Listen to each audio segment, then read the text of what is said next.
एक काल्पनिक कहानी है। दुर्गा उस कहानी का एक पात्र है। या तो मुट्ठी भर ब्रिटिश गवर्नमेंट जब भारत को गुलाम बनाया तो उस समय माँ दुर्गा ने क्या कर रही थी? दसों हाथ का औजार कहाँ है? और इस समय तो और औजार का आविष्कार हो चुका था। तो माँ दुर्गा ने ब्रिटिश गवर्नमेंट को संहार करने का काम क्यों नहीं किया? महिषासुर यादव समाज का एक राजा था, शक्तिशाली राजा था। बिहार के रोहतास जिले के डेहरी से आरजेडी विधायक फतेह बहादुर सिंह अपने बयान को लेकर विवादों में आ गए हैं। विधायक फतेह बहादुर सिंह ने मां दुर्गा के अस्तित्व पर सवाल उठाते हुए उन्हें काल्पनिक करार दिया है। साथ ही महिषासुर को यादवों का राजा बताया है। मनुवादियों पर हमला बोलते हुए आरजेडी विधायक फतेह बहादुर सिंह ने कहा कि देवी दुर्गा का कहीं कोई अस्तित्व नहीं है। इस पूजा पर खर्च फिजूल है, ये मनगढ़ंत कहानी है। इतना ही नहीं, विधायक ने ब्राह्मणों पर सवाल खड़े करते हुए कहा कि महिषासुर यादव समाज का एक शक्तिशाली राजा था। आइए अब आपको सुनाते हैं विधायक जी का ये विवादित बयान। दुर्गा को देवी एक काल्पनिक कहानी है। दुर्गा उस कहानी का एक पात्र है। देखिए, मैं मान लेता हूं, मेरे पास साक्ष्य है।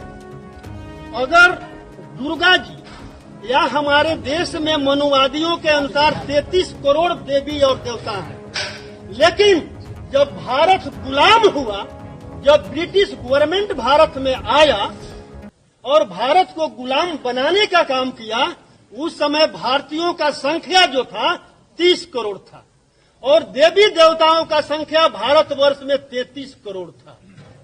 तो क्या मैं उन मनुवादियों से पूछना चाहता हूं जिन मनुवादी ने ये लिखा कि महिषासुर के करोड़ों करोड़ सेना के साथ मां दुर्गा ने लड़ाई लड़ा और महिषासुर को संहार कर दिया, तो मुट्ठी भर ब्रिटिश गवर्नमेंट जब भारत को गुलाम बनाया तो उस समय माँ दुर्गा ने क्या कर रही थी? दसों हाथ का औजार कहाँ था? और इस समय तो और औजार का आविष्कार हो चुका था। तो माँ दुर्गा ने ब्रिटिश गवर्नमेंट को संहार करने का काम क्यों नहीं किया? आरजेडी विधायक फतेह बहादुर सिंह के इस विवादित बयान के बाद हिंदू संगठनों के लोगों का आक्रोश फूट पड़ा है। यहां तक कि लोगों ने विधायक का पुतला फूंका और फतेह बहादुर सिंह के खिलाफ जमकर नारेबाजी भी की। तो वहीं दूसरी ओर बिहार की राजनीतिक सरगर्मी एक बार फिर से तेज हो गई है। भागलपुर के कांग्रेस विधायक अजीत शर्मा ने विधायक फतेह बहादुर सिंह पर कड़ी टिप्पणी करते हुए कहा कि विधायक का काम है जनप्रतिनिधि बनकर समाज की सेवा करना, न कि धर्म के साथ खिलवाड़ करना। अगर उन्होंने देवी दुर्गा को गलत बताया है और इस पर किए गए खर्च को फिजूल खर्च बताया है तो उन्हें तुरंत ऐसी टिप्पणी वापस लेनी चाहिए। सरेआम लोगों के बीच उन्हें माफी मांगनी चाहिए। काल्पनिक बताया, इसके साथ ही दुर्गा पूजा को फिजूल खर्च बताया। देखिए, माँ दुर्गा के शक्ति के बिना हम हिंदू हैं, जैसे अल्लाह ताला को मानते हैं मुसलमान भाई, हम लोग मानते हैं माँ दुर्गा को, माँ काली को, माँ सरस्वती को, सबको। शंकर भगवान जो है बैजनाथ धाम, बासुकीनाथ, वैष्णव देवी, बहुत जगह है। अगर वो कह रहे हैं कि माँ दुर्गा काल्पनिक है, इससे दुर्भाग्यपूर्ण देश के लिए कुछ नहीं हो सकता। उनको पूरे देशवासियों से माफी मांगना चाहिए। माँ दुर्गा एक आस्था का पर्व है। माँ दुर्गा के आशीर्वाद के बिना कोई आगे नहीं बढ़ सकता। और आप अगर इस तरह की बात कर रहे हैं, ये बड़ा दुर्भाग्यपूर्ण है और आपको पूरे देश से माफी मांगना होगा, नहीं तो माँ दुर्गा आपको छोड़ेंगी नहीं। इस तरह की बयानबाजी लगातार जो की जाती है किसी नेताओं की तरफ से, कभी रामचरितमानस, कभी दुर्गा पूजा, ये सब क्या जायज है? नहीं, बिल्कुल नहीं। विधायक को, जनता जब किसी विधायक या सांसद को चुनती है तो विकास के लिए, उनके कठिनाई को देखने के लिए। अब माँ दुर्गा के बारे में बोल रहे हो, कभी माँ काली के बारे में बोल दोगे, कभी शंकर भगवान के बारे में बोल दो, क्या मतलब है?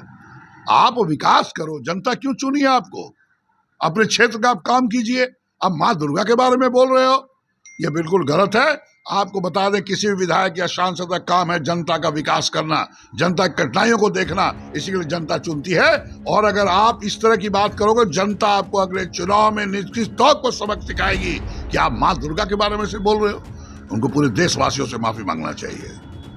बता दें कि डेहरी से आरजेडी विधायक फतेह बहादुर सिंह के मां दुर्गा पर दिए गए अभद्र बयान पर अब बिहार में राजनीतिक बहस छिड़ गई है। तो वही बयानबाजी का सिलसिला भी शुरू हो गया है। पंजाब केसरी टीवी के लिए भागलपुर से अंजनी कुमार कश्यप की रिपोर्ट। हमसे जुड़े रहने के लिए हमारे YouTube चैनल को सब्सक्राइब करें और नई वीडियो की नोटिफिकेशन के लिए बेल आइकॉन को दबाएं।